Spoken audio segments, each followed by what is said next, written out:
Hello दोस्तों, तो स्वागत है आप सभी का झारखंड टू क्लासेस में। आज हम लोग शुरू करेंगे class 10th math chapter number 1 वास्तविक संख्याएं यानी कि रियल नंबर्स। आज हम लोग इंट्रोडक्शन क्लास में वास्तविक संख्याओं के बारे में जानेंगे और वास्तविक संख्याओं को जानने के लिए हमें सभी प्रकार की संख्याओं को जानना होगा। जब तक हम सारी संख्याओं के बारे में जान नहीं जाते तब तक हम आगे आने वाली प्रश्नावली को अच्छे से सॉल्व नहीं कर पाएंगे। तो चलिए फिर बिना कुछ देर किए शुरू करते हैं आज का क्लास। सबसे पहले हम लोग देखेंगे कि संख्या रेखा में संख्याओं को दर्शाया कैसे जाता है। तो संख्या रेखा में बीच में जीरो को दर्शाया जाता है। जीरो के दाहिनी ओर धनात्मक संख्याओं को दर्शाया जाता है, एक से लेके इन्फिनिटी तक मतलब अनंत तक सारी धनात्मक संख्याओं को जीरो के दाहिनी और राइट साइड में दर्शाया जाता है। और जीरो के बाईं और लेफ्ट साइड में -1 से लेके अनंत तक सारी संख्याओं को दर्शाया जाता है।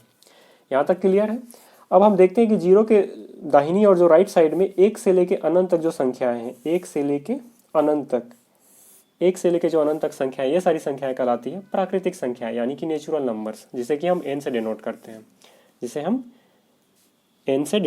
ठीक है। अगर हम प्राकृतिक संख्याओं में अगर जीरो को भी मिला देते हैं तो फिर ये हो जाता है जीरो से अनंत तक प्राकृतिक संख्या है। तो एक से लेके अनंत तक था, अगर उसमें हम जीरो को भी मिला दिए तो अब ये बन जाती है पूर्ण संख्याएं। जीरो से लेके अनंत तक पूर्ण संख्याएं कहलाएगी, जिसे हम होल नंबर्स बोलते हैं, W से डिनोट करते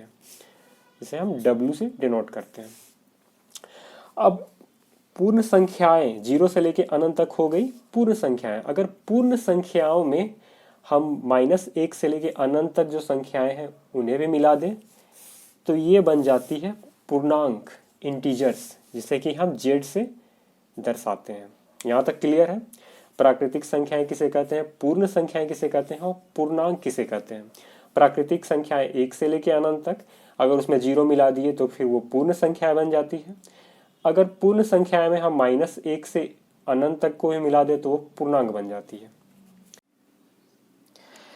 तो अब आती है परिमेय संख्याएं किसे कहते हैं और अपरिमेय संख्याएं किसे कहते हैं।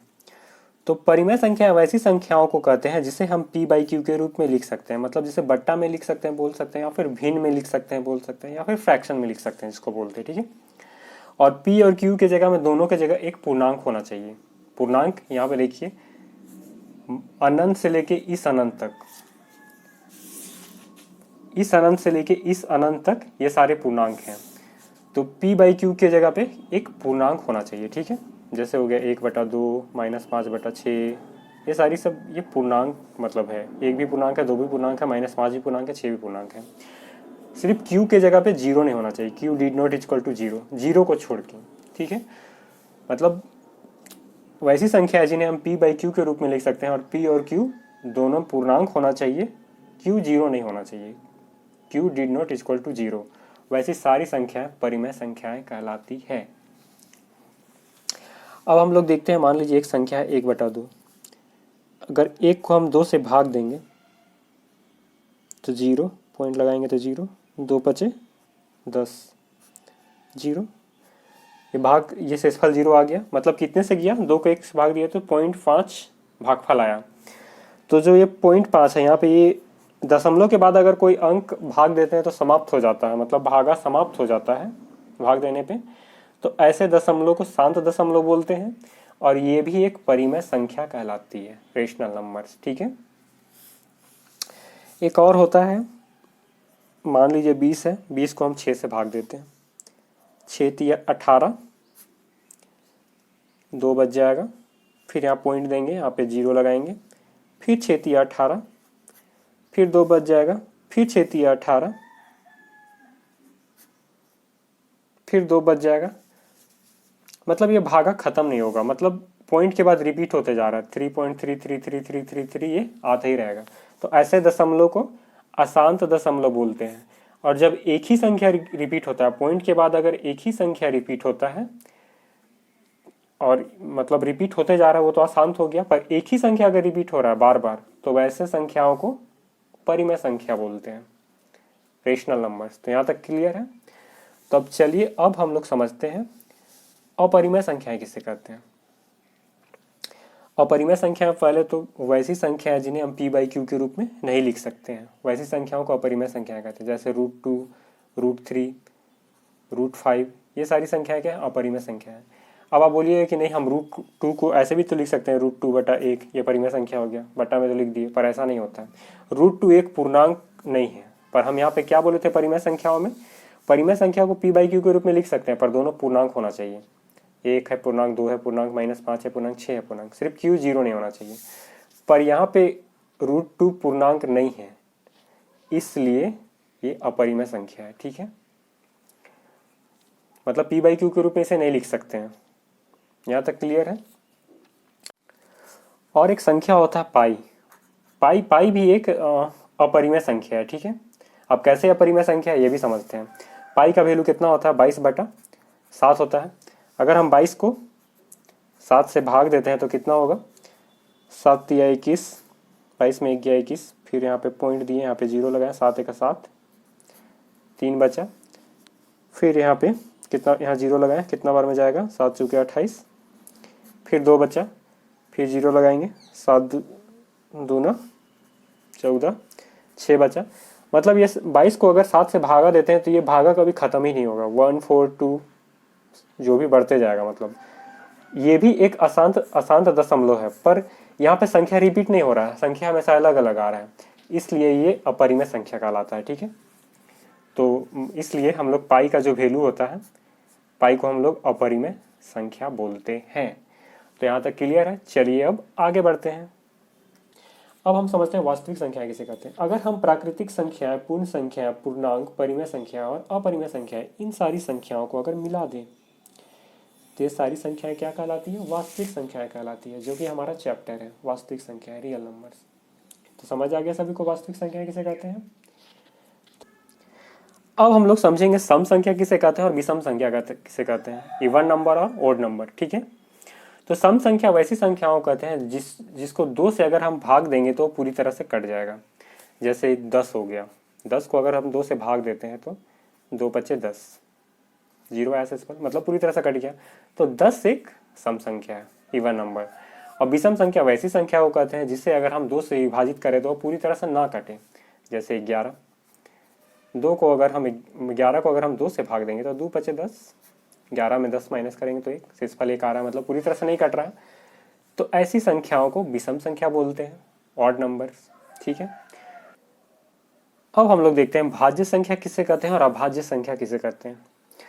तो भाज्य संख्या वैसी संख्याओं कहते हैं जिसका 2 से ज्यादा गुणनखंड होता है, और अभाज्य संख्या वैसी संख्याओं कहते हैं जिसका 2 से कम गुणनखंड होता है, 2 या फिर 2 से कम होता है।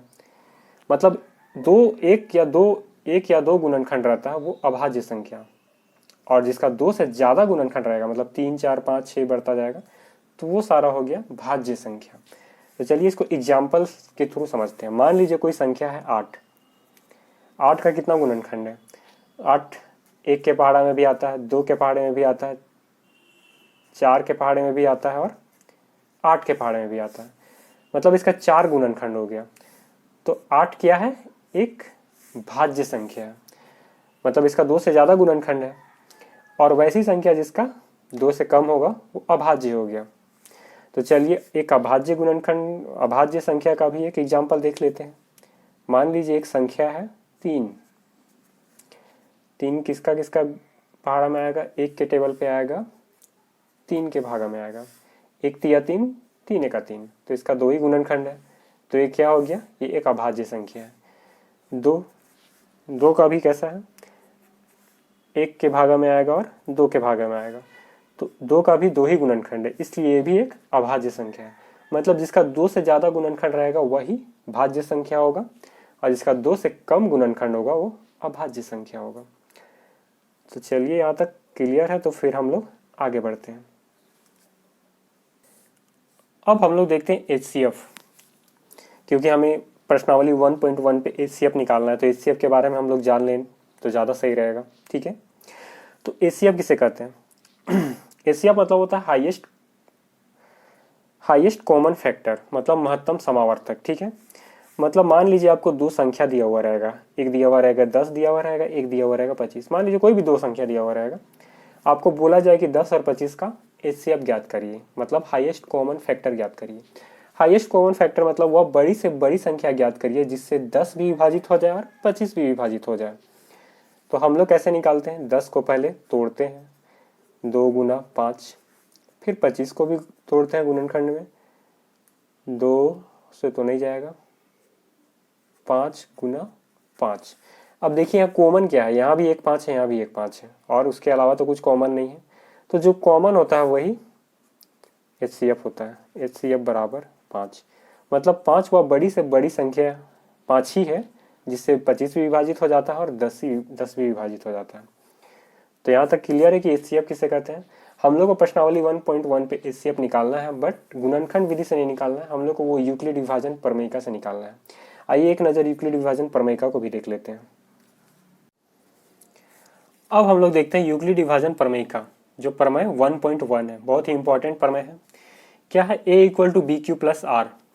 तो यहाँ पे क्या होता है ना, A = होता है भाज्य, B = होता है भाजक, Q = होता है भागफल और R = होता है शेषफल। ये आगे समझ में आ जाएगा, आगे पढ़ेंगे ना तो समझ में आ जाएगा, ठीक है। यहाँ पे कंडीशन होता है R या तो 0 के बराबर होना चाहिए या 0 से बड़ा होना चाहिए, पर B से छोटा होना चाहिए। जो यहाँ पे R है ना, R या तो 0 के बड़ा होना चाहिए या 0 होना चाहिए, पर B से छोटा होना चाहिए, ठीक है। तो यूक्लिड विभाजन प्रमेय का यही है, A = BQ + R। A के जगह में भाज्य बराबर भाजक गुना भागफल प्लस शेषफल। चलिए इसको एक एग्जाम्पल के थ्रू समझते हैं, ठीक है। मान लीजिए एक संख्या है 45, इसको हमको 8 से भाग देना है। तो कैसे करेंगे, 8 बचे 40, शेषफल कितना आएगा, 4 नहीं 5 आएगा शेषफल। 45 में 40 घटाएंगे तो 5 आएगा शेषफल, ठीक है। तब यहाँ पे जिससे हम भाग दे रहे हैं वो क्या कहलाता है, वो भाजक कहलाता है, और जिसको भाग दे रहे हैं वो भाज्य कहलाता है, और जितना से भाग जा रहा है वो भागफल कहलाता है, और जितना बच रहा है वो शेषफल कहलाता है। तो हम 45 को कैसे लिख सकते हैं, 45 बराबर 8 गुना 5, मतलब भाजक गुना भागफल और प्लस शेषफल। 8 बचे 40, 40 और 5 45, 45 आ गया। तो यही तो है यूक्लिड विभाजन प्रमेय का, भाज्य बराबर भाजक गुना भागफल प्लस शेषफल। मतलब हम भाग देते हैं और उसको इस फॉर्म में लिखते हैं, यही है यूक्लिड विभाजन प्रमेय का। और इस मेथड से हम लोग को प्रश्नावली 1.1 पे HCF ज्ञात करना है। तो क्लियर है यूक्लिड विभाजन प्रमेय का किसे कहते हैं। तो चलिए अब हम लोग अगले क्लास में प्रश्नावली 1.1 को सॉल्व करेंगे, तब यूक्लिड विभाजन प्रमेय का बहुत ही अच्छे से क्लियर हो जाएगा। आप सभी को मेरा ये वीडियो कैसा लगा कमेंट बॉक्स में हमें कमेंट करके ज़रूर बताइए, और ऐसे ही प्यार बनाए रखिए जिससे कि मैं आप सभी के लिए ऐसे ही वीडियो बना के लेके आता रहूं हमेशा आपके लिए। धन्यवाद।